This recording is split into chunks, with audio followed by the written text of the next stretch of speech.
Hello, ladies and gentlemen, and welcome to episode 4 of the Nosebleeds Section podcast. My name is Nick alongside my co-host Thomas. This podcast comes out every Monday and Thursday at 3 p.m. on YouTube.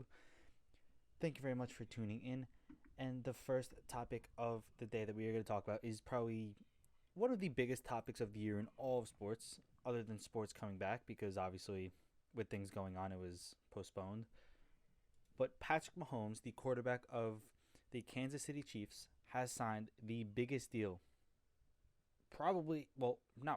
ever in all of sports, going 500 million plus. That's obviously including incentives and everything that could possibly be added onto a contract, but $500 million to sign Patrick Mahomes, and that's for the next 10 years, really 12, because it's adding on to the 2 years he has left onto his salary.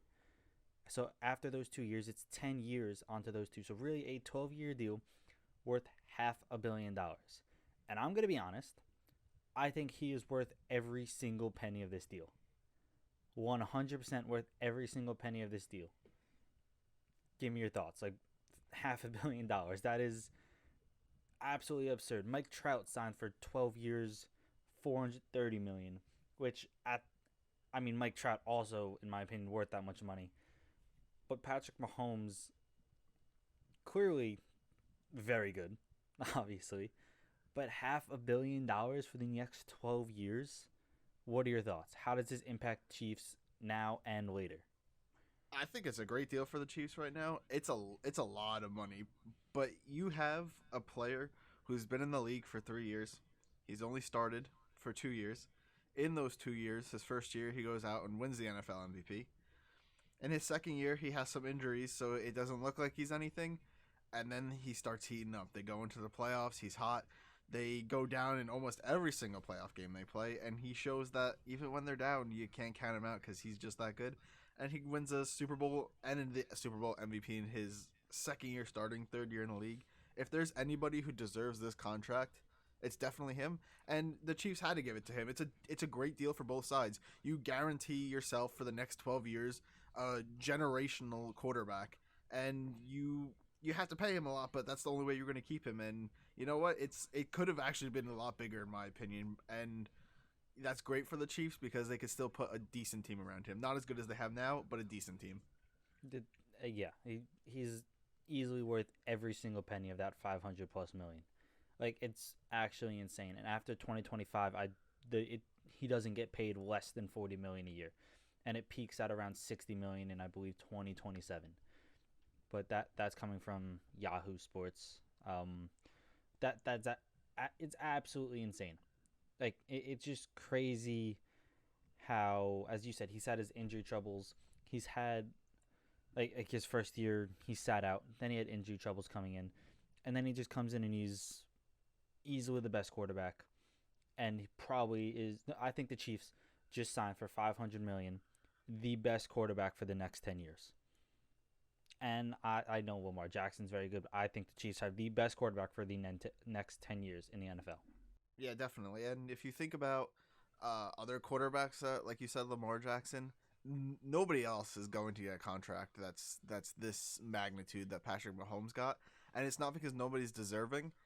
You just don't see NFL players agree to deals that are longer than usually 6 or 7 years. That's usually a long contract in the NFL. So to see a team commit to a quarterback for 12 years now is mind-blowing and unheard of. Oh, yeah, and I think that, as I've said, it's worth every penny, but he's just different. Like, Lamar Jackson is obviously very good, but that's because he has such a threat running the ball.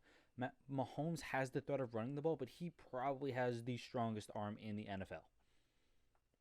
Like it's not like he's just he's just like really good at throwing the ball. He's really good at running the ball. He does both, which is what you can't defend him. And not only does he just he doesn't just like throw it, just hail it downfield. Like he will throw it at multiple different arm angles to get it around defenders. Like I've seen him do the things Patrick Mahomes has done. I have never seen any other quarterback do. He is literally just one of a kind. He's not just a generational, he's obviously a generational quarterback, but he's insane. He's easily worth every single penny of this $500 million. And as you said, 6 years is like a normal deal. Like that's like a long deal. The next 12 years till 2031, the Chiefs have Patrick Mahomes behind center. That's, I mean, fantastic for the Chiefs. I don't know how it's going to work exactly with how they plan in the next 3 to 4 years putting a team around him. I guess they're kind of going for, as of right now, they want to win the next couple Super Bowls. I don't. It's obviously going to impact cap space. $500 million is no small amount. He literally has the biggest contract in all of sports, and it's just insane. And the great part about the deal for the Chiefs is I've seen a lot of people say this is actually a bad deal for Mahomes, which it's not. It's a lot of money, but obviously sports as they grow, you've seen the contracts get larger and larger, and people are saying at the end of this deal, is the $40 million that he's going to be making, the $50 million that he's going to be making, going to be enough to be paying what could be at that time still the best quarterback in the NFL? He could restructure it if anything, if the salary cap gets raised so much. But the great part about this deal for the Chiefs is that they don't have a percentage of the salary cap linked like they do, like most other long-term deals do. So usually if the salary cap grows, that player will get more money. So either they have like 8% of the salary cap or 20% of the salary cap, however large it is, tied to that player. And so you don't know how much you're going to be paying him. It's determined before the season, obviously. Where Patrick Mahomes has none of that. You know what he's going to be making year after. And that's a great deal for the Chiefs, which is why I think this is just a win-win situation for both sides. Yeah, and I fully expect the Chiefs within the next couple years to be that team that everyone's trying to take down for that Super Bowl. Like this is the Chiefs Super Bowl to lose. Like they already have an incredible team around Patrick Mahomes, and then you have Patrick Mahomes. Like and the thing I find really great about this is DeAndre Hopkins put out a tweet. And his tweet was, if we can find it, we'll put it up on the screen. 24 reasons why Patrick Mahomes deserves this deal. And then it's like zero doubts. It's like zero doubts about it. Obviously hinting that the Texans were up 24-0 over the Chiefs when obviously the Chiefs beat them in the playoffs to go on their Super Bowl run, which is something you alluded to earlier. But it's like it doesn't matter the situation. If Patrick Mahomes is on your team, you have an incredibly good chance to win. Like I feel like the Chiefs don't have much to worry about, and he's going to get better as he gets more experience in the NFL. Like he's already good, and then he's going to get more experience. Like he's still young. It's kind of weird to like. A lot of people don't look at it as he's young. A lot of people just look at it as he's like, already established himself as an NFL quarterback. He's still really, really young, and he just got one of the biggest contract any sport has ever seen. Look, literally, like, just props to Mahomes. He's just gonna get better and better as his career goes on. Just fair play, I guess. Now I got a question for you. I've seen a lot of sports shows talking about this recently. He has a coach who has put great quarterbacks on the field and made quarterbacks look better than they are, in Andy Reid. Now, in my opinion, I think that Patrick Mahomes is an amazing talent himself, and Andy Reid is a phenomenal offensive coach. Do you think if Andy Reid, already being an older coach, if he retires, that Patrick Mahomes is still as dominant with a coach that may not be as creative as Andy Reid? 100%. I feel like any coach going into the Chiefs system, you have to play to Patrick Mahomes' strong suits, which there's not many weaknesses at all. He has a lot of strong suits that suit the NFL. He can stay in the pocket. He can move away from the pocket. He can throw on the run. He can run. He does a lot of what really most teams want their quarterback to do. I don't think it matters. I think Patrick Mahomes is just good enough. He's not, obviously we're going to see this year, but what we have seen in the past between Brady and Belichick, Mahomes is not a quarterback that I would worry too much about a system. Where, obviously we will see it different this year, hopefully, but from the past, because Brady has spent his entire career with the Patriots up until this point, Brady has been a system quarterback to fit Belichick. And it's going to be interesting to see how they do without each other. I don't think that matters for Mahomes. I really don't think it does. I think Mahomes is going to fit into many, many different situations if that happens. Hopefully it doesn't. But if that happens, I don't see much of a worry there. Like, I also think the Patriots are going to have an interesting season because Cam Newton is nowhere near the same kind of quarterback Tom Brady is. And not going for skill, like, just the way he plays is so different. I would compare Cam Newton way more to Patrick Mahomes than I would to Tom Brady. Obviously, Patrick Mahomes is way better, but Cam Newton is a much more mobile kind of, I'm going to throw it down the field, not very much of a stick in the pocket, look for the short pass option. That's just not the way Cam Newton has played when he was with the Panthers. But that is Belichick's system. So it's going to be interesting to see how he fits into that system. I feel Mahomes could fit into that system. Obviously, it's a very different situation because Mahomes is used to that deep ball or used to being able to move out of the pocket or just finding open receivers, where Belichick is a very, you're going to stay in the pocket, you're going to look for that short pass, and we're just going to move down the field, whether it takes 15 minutes or whether it takes 7 minutes, no matter what it is. I don't think Mahomes has that issue. I really don't think he does. I don't feel like Mahomes doesn't have many issues at all. I feel like that's what I'm saying. Like for example, that Belichick system, if Tom Brady's forced out of the pocket, that's where they start to have their issues. Yeah.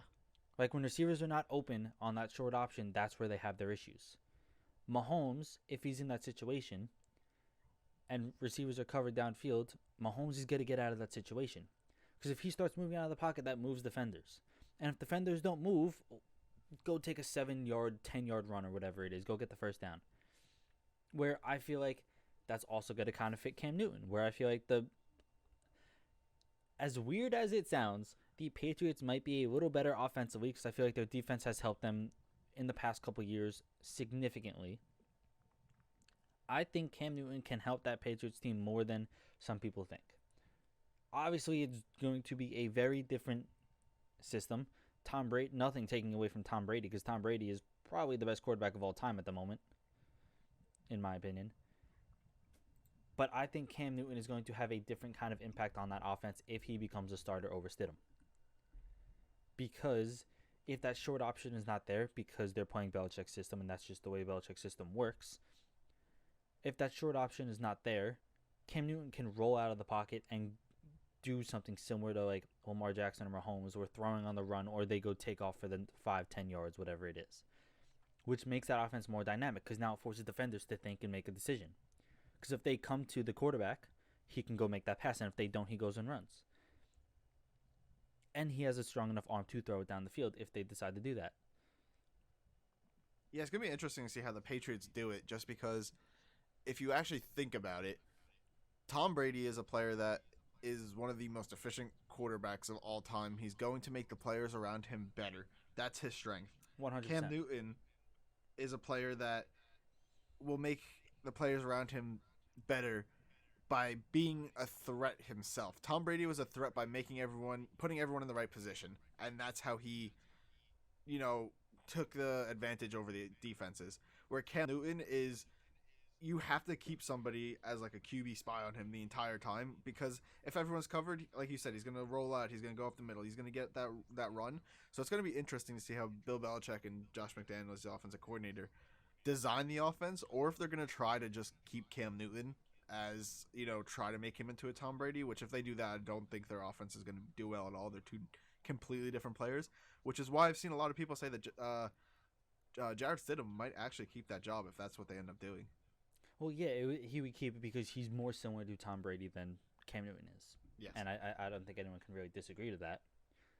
I just think that if Cam Newton takes that spot, it makes that offense much more of a threat.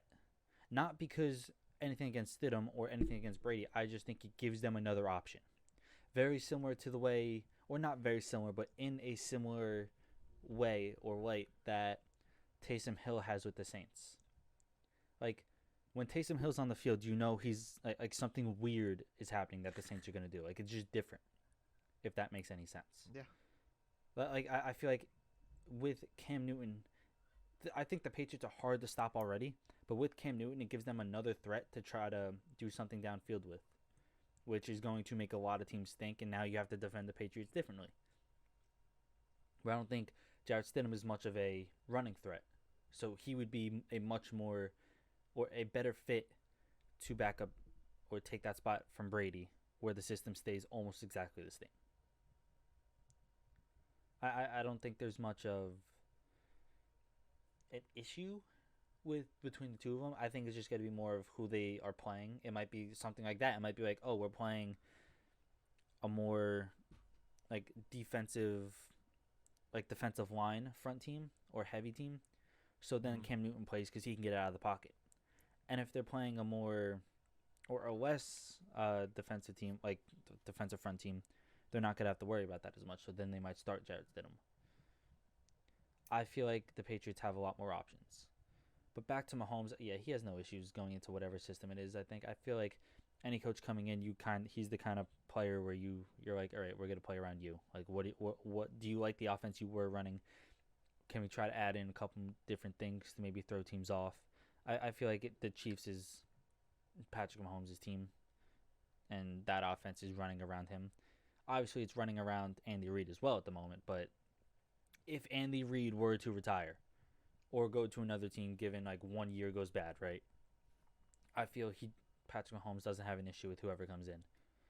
Like the way Baker Mayfield had the issue when Freddie Kitchens came in as the full-time head coach from the year before.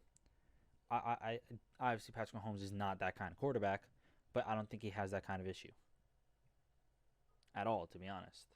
And you're going to get a lot of coaches, I think, in the NFL who want to have a quarterback like Patrick Mahomes. He has so many different abilities that make him so far above the other quarterbacks in the league. Yeah, he's very versatile. He does Yeah, like everything, and he doesn't just do it like he does it well. He does it very well.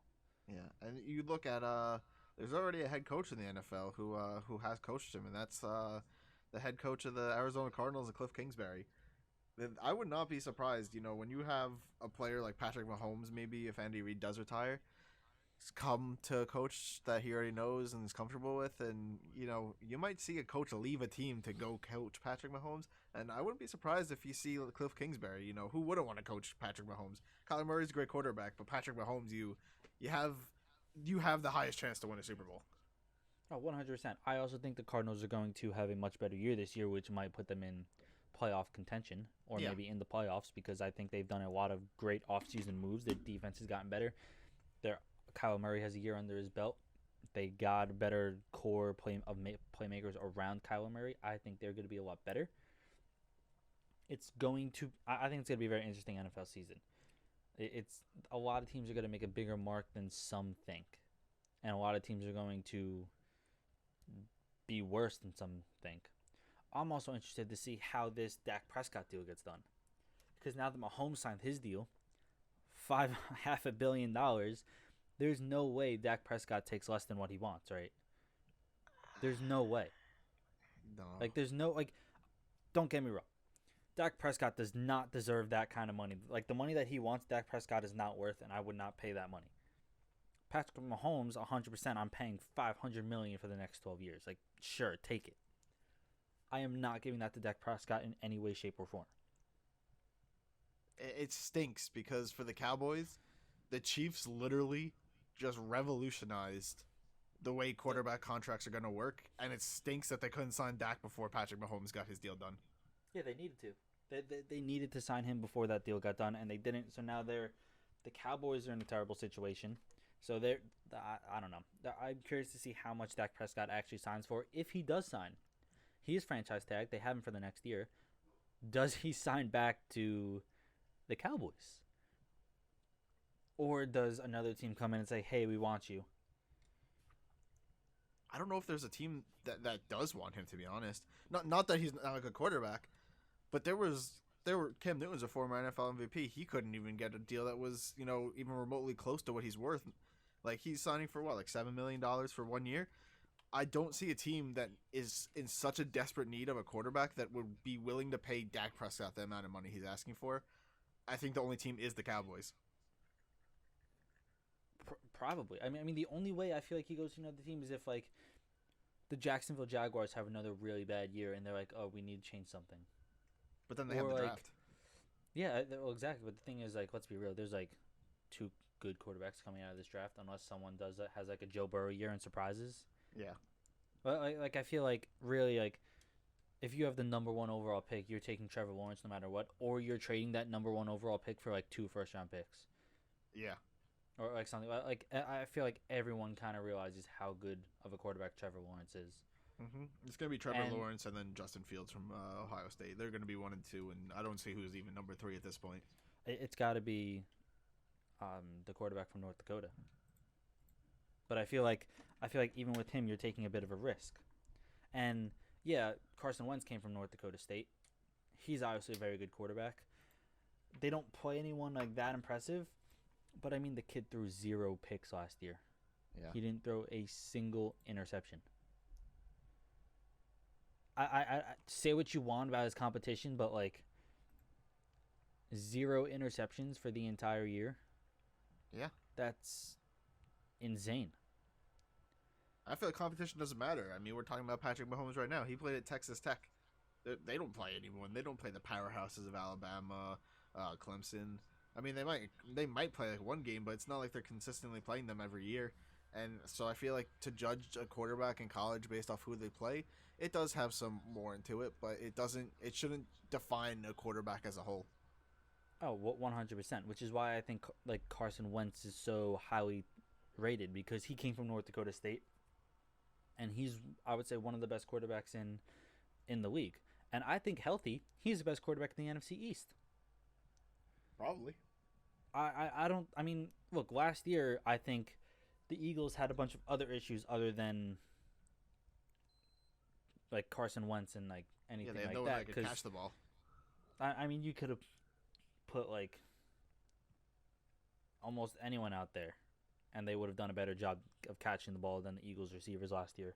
They were horrendous. Yeah. And now who'd they draft? They got Jalen Reagor, right? Yeah. Yeah, I think they had Jalen Reagor.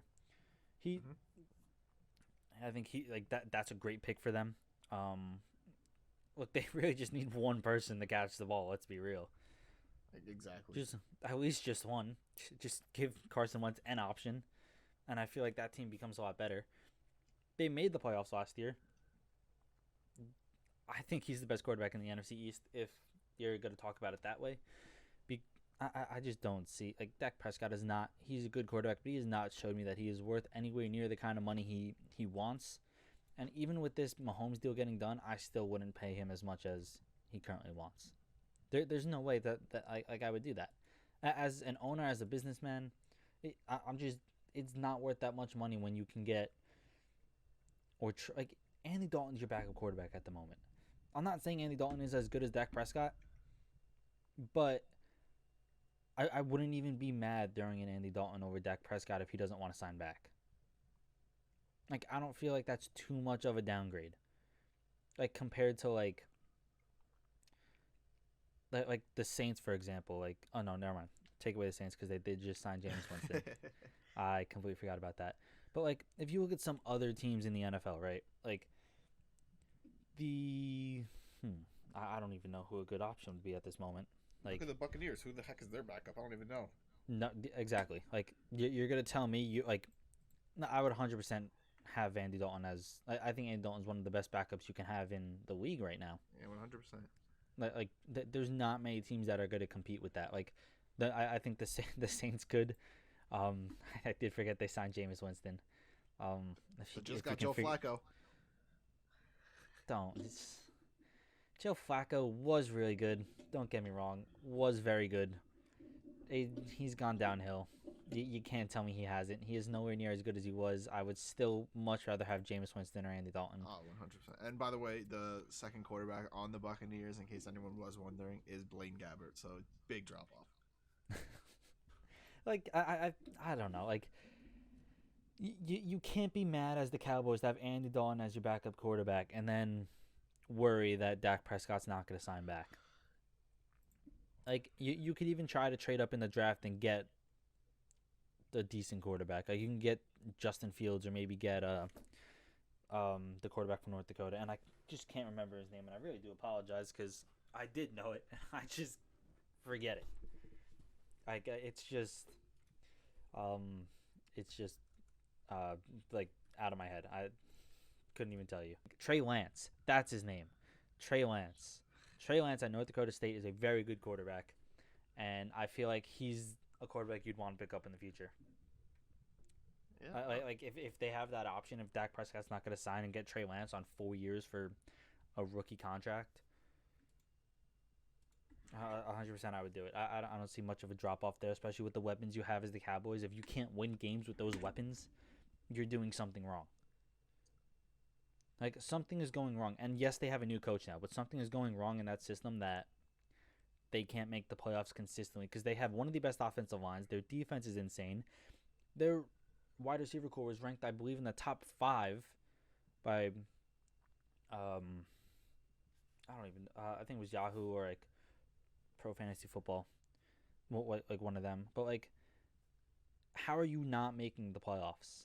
Like as Dak Prescott, like something's going wrong, and maybe it was the system or something. So maybe they'll have a much better year, and maybe they'll like really show up. But I mean, like something's going wrong, and Dak Prescott is not worth that kind of money. But also, someone who wants to go to the Cowboys is Jamal Adams. And you, as a Jets fan, obviously this has to be hurting because Jamal Adams clearly is not very happy with the Jets at the moment. He wants out, and it seems like his primary destination is the Dallas Cowboys. Give me your thoughts. Like, what is going through your head with this Jamal Adams drama? Because he's clearly at his age, he's very young.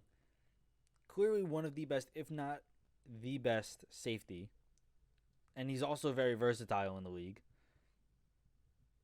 I What are your thoughts? Like, I don't understand either side right now because the Jets have said, the GM of the Jets, Joe Douglas, has said multiple times that they want Jamal Adams to be they want him to be a Jet for life. Literally, that's what they've called him.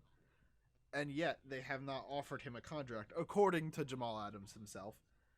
But the way he's handled this situation is abysmal, in my opinion, because I think he's blown it out of proportion. Because I do remember reading something saying that the Jets wanted to wait until 2020 to get this deal with Jamal Adams done. They were like, it's a 2020 matter. We'll worry about it in 2020. But he wanted it done in 2019, his extension. And I think the amounts he wants, or whatever it was, like very reasonable for the Jets to pay. Also, why would you not want Jamal Adams to lead your defense? I think the Jets have a pretty decent defense, and if I can't really find many better players at his age to lead a defense. he doesn't even have to be the leader of the Jets defense. Last year, if you watched the Week 1 Jets game where Sam Darnold played with Mono, they were winning 16-0 against the Bills going to the fourth quarter. They lose that game. That's where the Jets season goes downhill. The reason the Jets lose that game, their offense wasn't working the entire game. You can't even blame the offense for that loss. I mean, you can. You can actually blame it all on them. But the defense is what kept them and gave them that lead because of C.J. Mosley, the middle linebacker, who in the third quarter, one of those leaders too. yeah, he pulled his groin. He was the leader of that defense because as soon as he went out, Jamal Adams could not take control of that defense. He is not the player. He is a great player. He took on it. He had to learn. But he is not a player who he says should be or what he wants is to be not the highest paid safety in the league, which would be around $20 million a year. But he wants to be the highest paid defensive player, which is, in my opinion, mind-blowing. You want to be paid higher than a person who could change the game as much as like an Aaron Donald, who is currently the highest paid defensive player. It makes no sense to me, especially when he is stuck with the New York Jets for at least 2 years, and they could franchise tag him for a third. So what the heck is the point to demand a trade? I get being upset that you're not signed yet. I get voicing your opinion on social media to show the fans that you want to be there. You want to be shown your respect that you said that the team is not showing you. The fans were on your side. Like, through this whole thing, being a Jets fan, I was on his side. I was like, come on, like, let's get the deal done as soon as possible. Let's just guarantee that he's a Jet for the next 6 or 7 years. But then he demands a trade. He goes on social media making fun of the Jet fans, going to Cowboys fans and saying, like, he wants to be in Dallas, get him to Dallas. It just doesn't make sense when you literally have no control over your career for the next 3 years, and all you're doing now is the team and you obviously are someone in some awkward tension for the next however long you're on the team. The fans don't like you; they don't want you there anymore. Like, I don't understand what your thought process was going onto social media and making yourself look like a fool, because he's a great player. But is he worth all the drama he's creating outside of the team? No, the drama kills them. The drama kills his chances of getting that large contract he wants. And I think he's deserving of it. He's still really young. I think he's one of the best defensive players in the league, and I don't think many can disregard that. Like, the one play that sticks out in mind is when they played the Giants, and he literally, don't even think it counts as a sack. I don't know what it does, but he literally ran up to Daniel Jones, ripped the ball out of Daniel Jones's hands, and took it for a touchdown. Like, I don't know if that's like a forced fumble recovery touchdown, a sack, forced fumble recovery touch. Like, I don't even know what that is, what that was ruled as, or given stat wise to him. But that is, he's worth the kind of money he wants, in my opinion. I think he's a very good playmaker. He has a leading role to step into, and the drama he's creating is not helping in any way, shape, or form.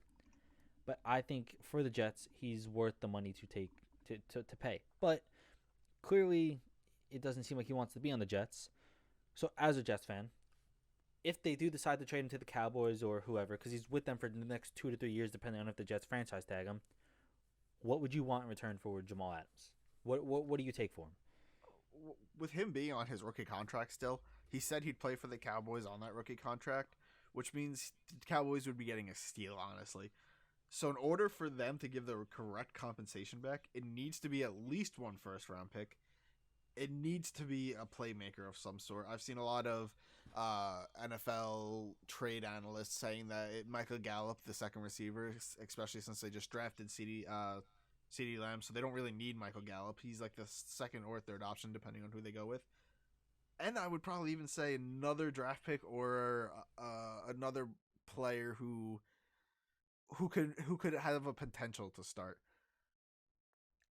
That's the only way you do that trade if you're the Jets, because right now you have one of the best players on his rookie deal, and he has no leverage over you, even though he says he does. Yeah, he doesn't really have much.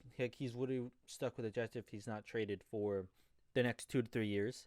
He's not moving anywhere unless it's a trade, and therefore the Jets really could get a ton, especially for the amount that any team would be getting him for, because he would play on his rookie contract and everything, which is really kind of just insane.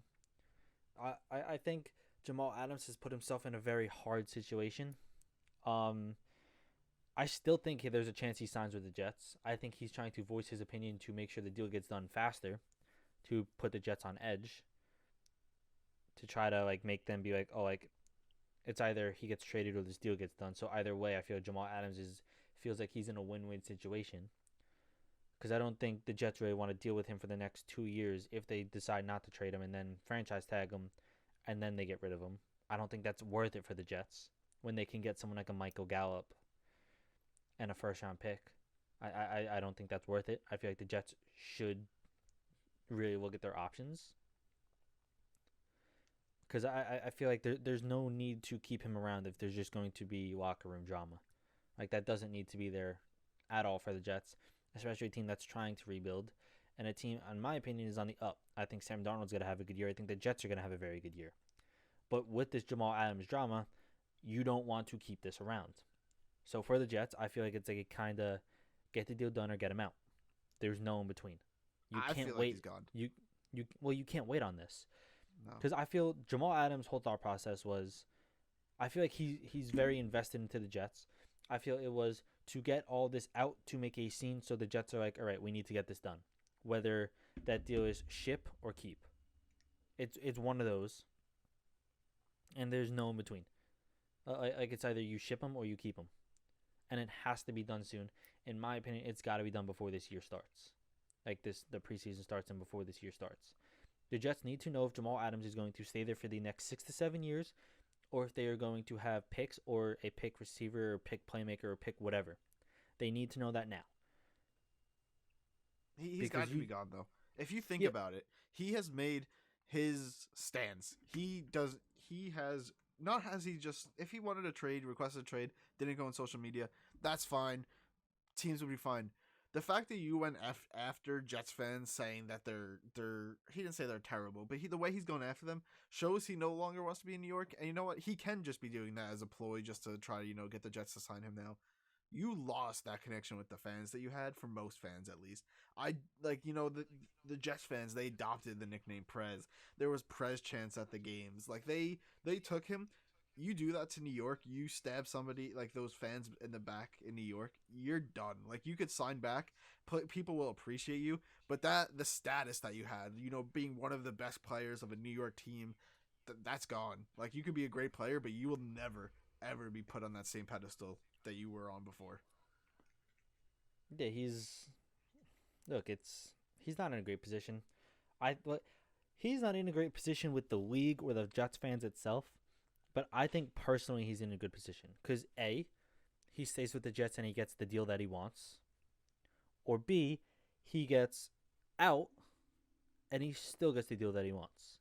I feel like no matter what, he's still gonna get the deal that he wants and get the money that he wants or feels like he deserves, no matter what. So I feel for Jamal Adams himself personally, it's a win-win situation, and I feel like you can't really argue that. Now, for the league or whatever team he goes to, I feel it's a win-lose situation because win, you get Jamal Adams, one of the youngest, one of the best defenders in the league. Lose, you saw what he just did with the Jets. And if the Jets keep him, you saw what he just did or what he's been doing. How does this impact the locker room? How does this impact the way future situations might pan out if he doesn't get what he wants? Now, obviously, as I said before, this might just be a whole thing to get this deal done, whether it's keep or ship. But I feel for Jamal Adams personally, he's in a good spot. For everyone around Jamal Adams, I feel it's a bit of a worry. And I don't really know how that gets done or how a certain team is going to deal with that. But as I said, this deal needs to be done before the start of this next preseason. If you go into preseason and Jamal Adams is still on the Jets and he's still having his contract issues and he's still having his issues with Jets, and that's going to turn into locker room issues, which is going to turn into on-field issues, which the Jets do not need this year because I thought the Jets were really good at the end of last year. And now with a fully healthy Sam Darnold, they do not have much to worry about. They got Denzel Mims in the draft. They got Mekhi Becton in the draft. Their offensive line is looking a bit better with some of their signings. They have Le'Veon Bell. They had him for a full year. They're gonna have him. This could be a second full year with the Jets. They have a couple good receivers. Their defense was good last year and should be good this year. You cannot have this Jamal Adams. You can't have these Jamal Adams issues. No, You just can't. it has to. He has to be gone. The way he's handled the situation is so poor. And like you brought up, all the Jets, no matter how much they are made fun of, and I'm being a Jet fan, it's kind of funny seeing the NFL memes of Sam Darnold seeing ghosts and all that. But you can't deny that the team itself is on the up. And to have the situation be as bad as it is right now, where you have Jamal Adams liking tweets making fun of Sam Darnold and saying that Sam Darnold isn't a good quarterback, he's ruining that team, and you got to get him either out or happy, and it has to be one, like you said.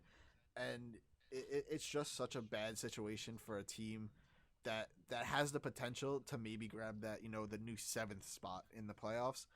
I know people are going to clown the Jets and stuff, but that defense was they finished off that season so strong. The team is as a whole finishing off 6-2, and being 1-7 and finishing the season 7-9 somehow.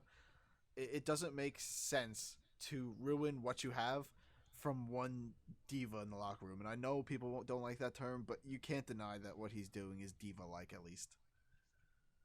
No, it definitely is. But I feel like that again. That's the whole ploy of I want it done now, and it's gonna get done now, which is him putting himself in the position he's in because he's like, I'm getting paid no matter what, whether it's with the Jets or whether it's with the Cowboys or whether it's with another team. He knows he's gonna get paid, and at the end of the day, that's probably all he really wants.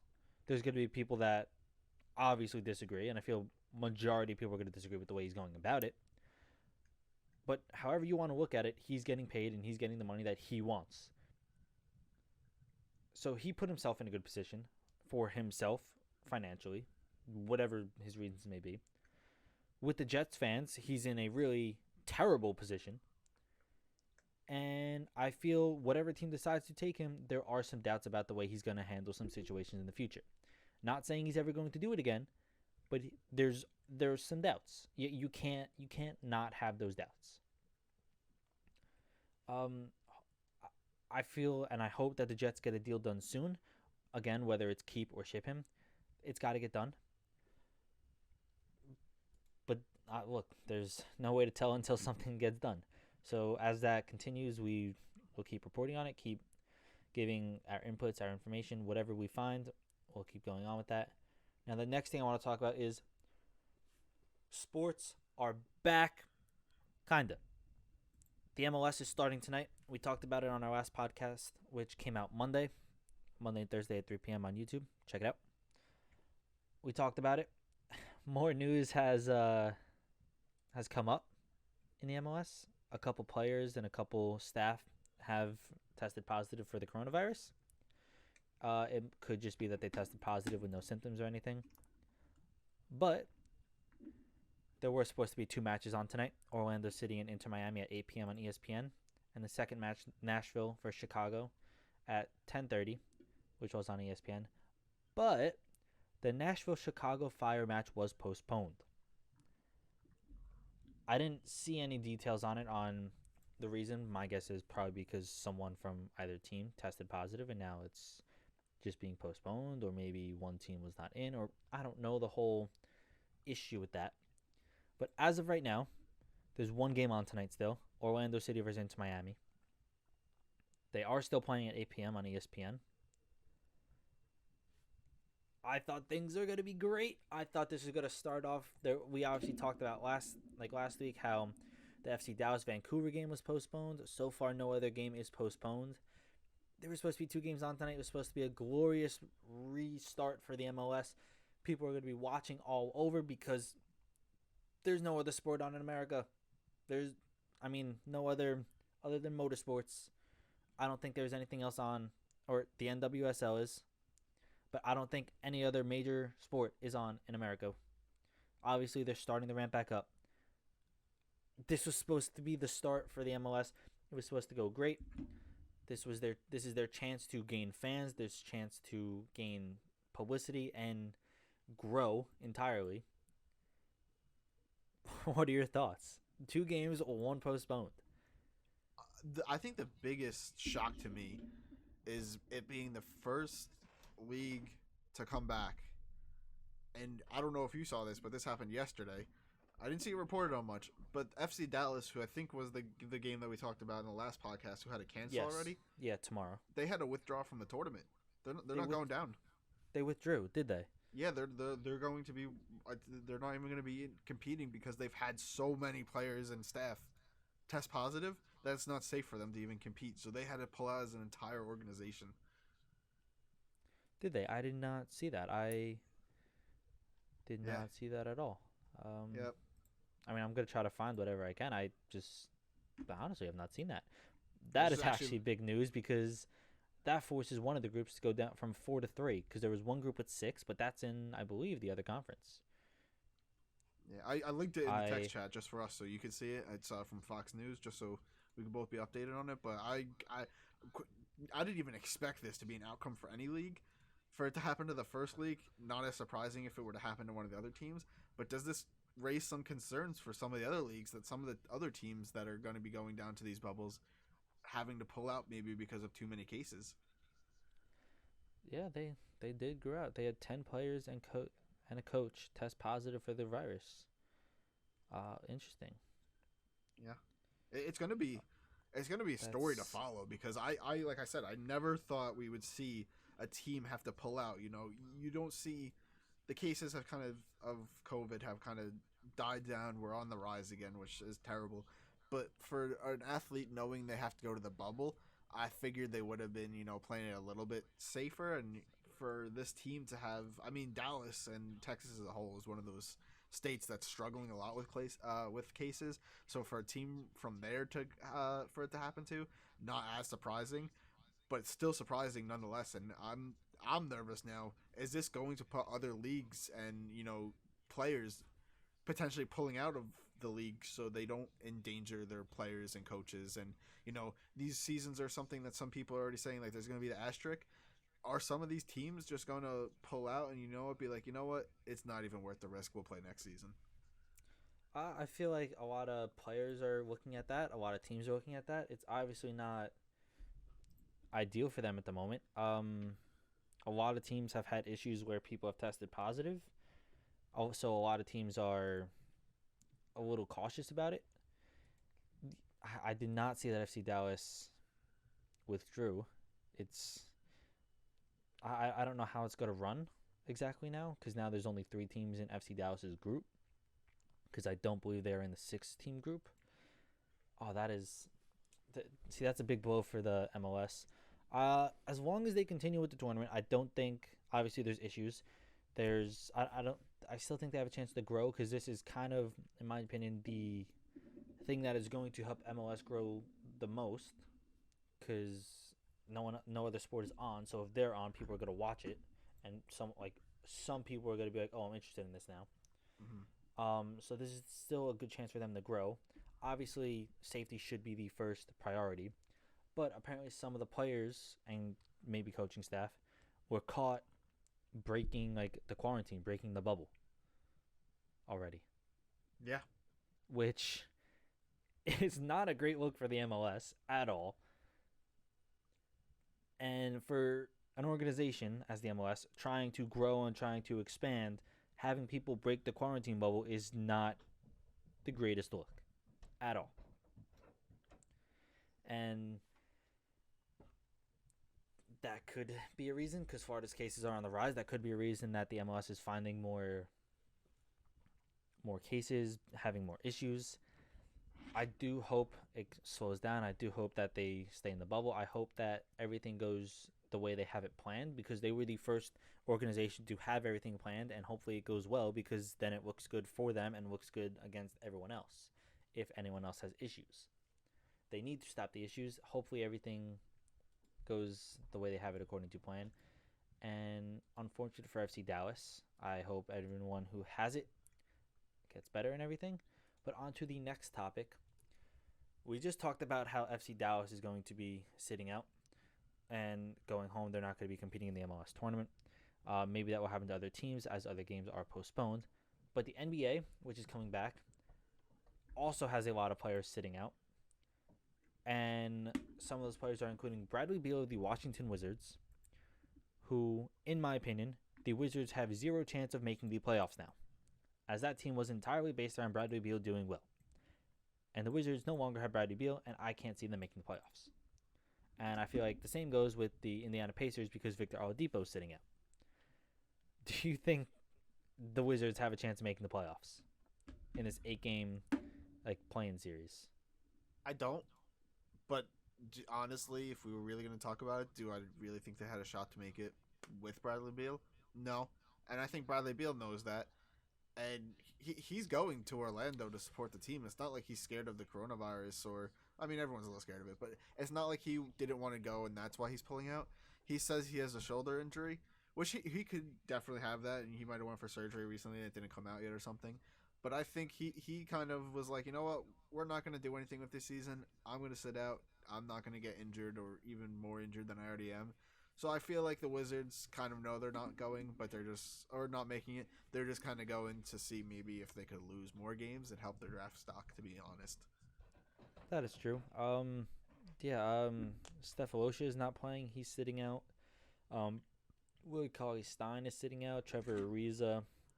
Davis Bertans. However I think that's how you say it. I think it's Bertans. Yeah, Bertans. Look, Bertans and Bradley Beal sitting out for the Wizards is not the greatest look. So my guess is they are just tanking at this point, because what does it matter? They just want a better draft stock, as you said. Avery Bradley is sitting out for the Lakers, and J.R. Smith is actually taking his place, which I think is comical because of the whole J.R. Smith, LeBron James fiasco that happened in Cleveland. That's just hysterical to me. Kyrie Irving's not playing because he's injured. DeAndre Jordan's not playing. Kevin Durant already said that he's not going to come back for this. So it seems like a lot of teams are just not caring. Spencer Dinwiddie's not playing for the Nets. Prince is not playing for the Nets. I feel like the Nets and the Wizards are kind of just saying, hey, let's try to get a draft stock. Let's try to get someone. Then they can use that for a trade, or if they want to really draft someone. I don't know. But, yeah, there's a good list here. Justice Winslow is undecided for the Grizzlies at the moment. The Nets are interesting, though. I don't know if you saw this. I actually only heard on the radio this morning. The Nets and Spencer Dinwiddie and Taurean Prince, I think that's how you say his first name, they both planned on playing, but they both tested positive for the coronavirus. Yeah, and so because they didn't want to.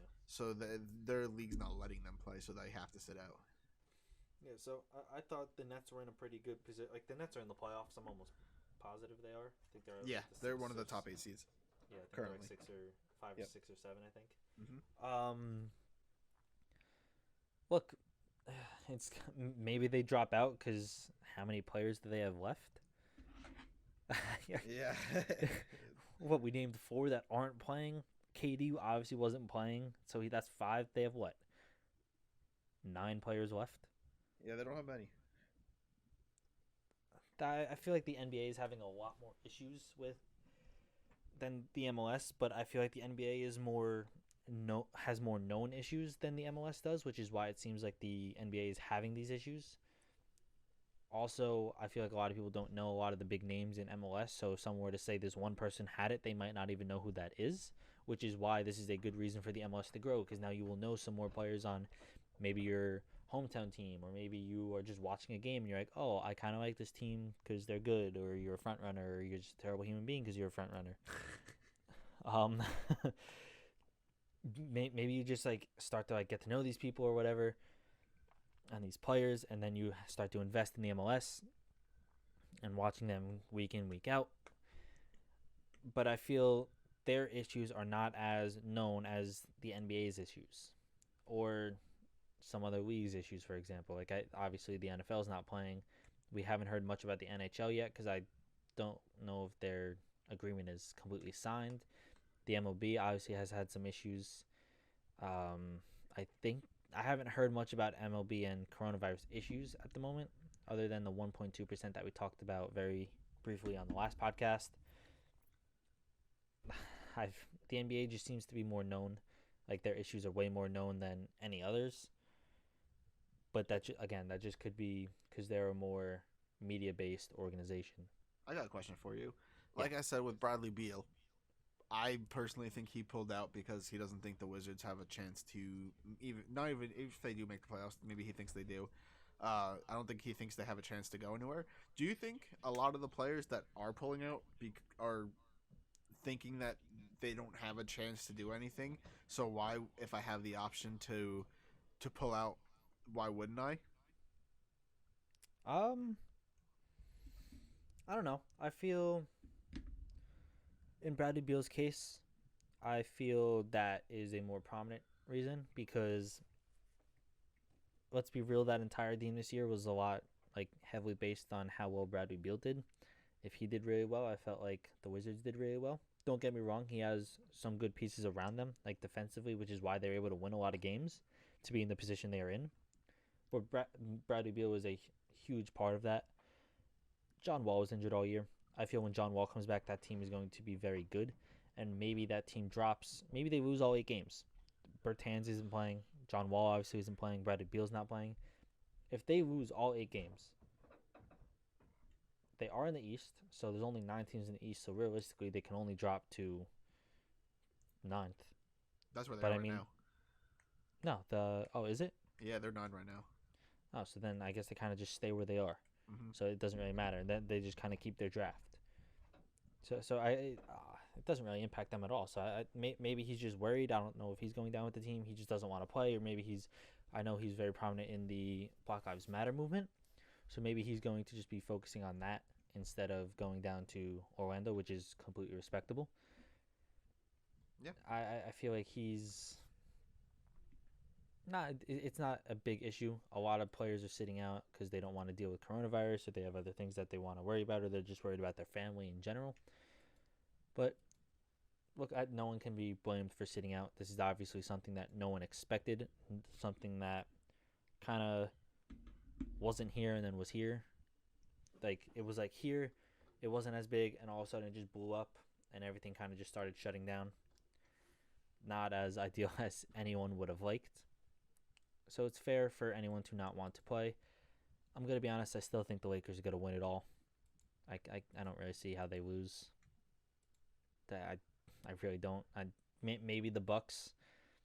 I don't think the Clippers are good enough to beat LeBron and AD. I think they're close. I don't think they're good enough to beat LeBron and AD. Maybe out of the East, I really just see it being the Bucks, but maybe a team like the Sixers. I don't really want to comment on the Celtics because I have no idea what's going on with Jason Tatum's hair. It's kind of throwing me off. It's bad. To be honest, I don't know what that is. Yeah. Whatever you want to call it. I was gonna ask about the Celtics, but you know what? You brought up a fair point. I feel like that might hurt them. But I don't know. It's gonna be interesting. I hope that everything goes well and that there's no more issues for any sport. I hope that no one else comes down with the coronavirus, and I hope there's no other worries that they have to worry about.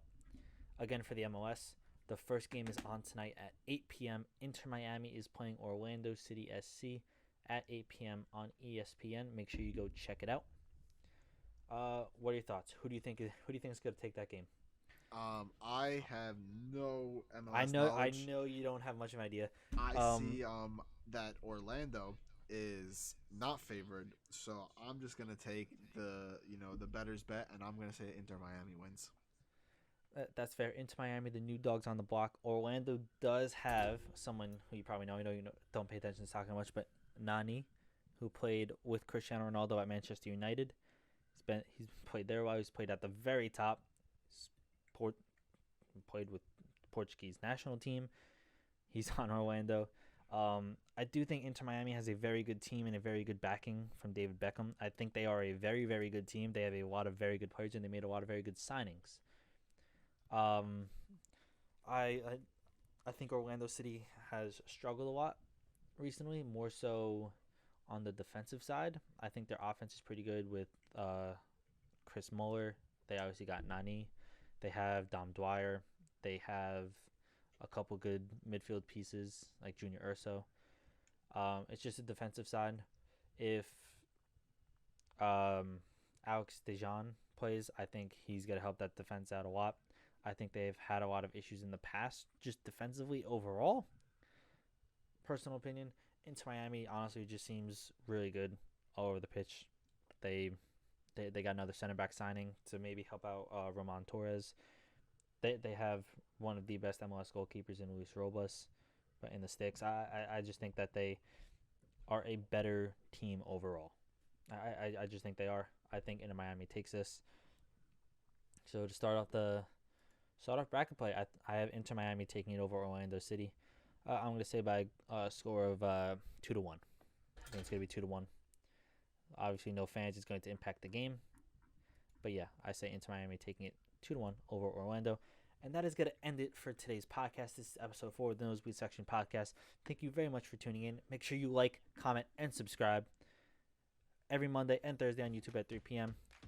Thank you very much, and we'll see you.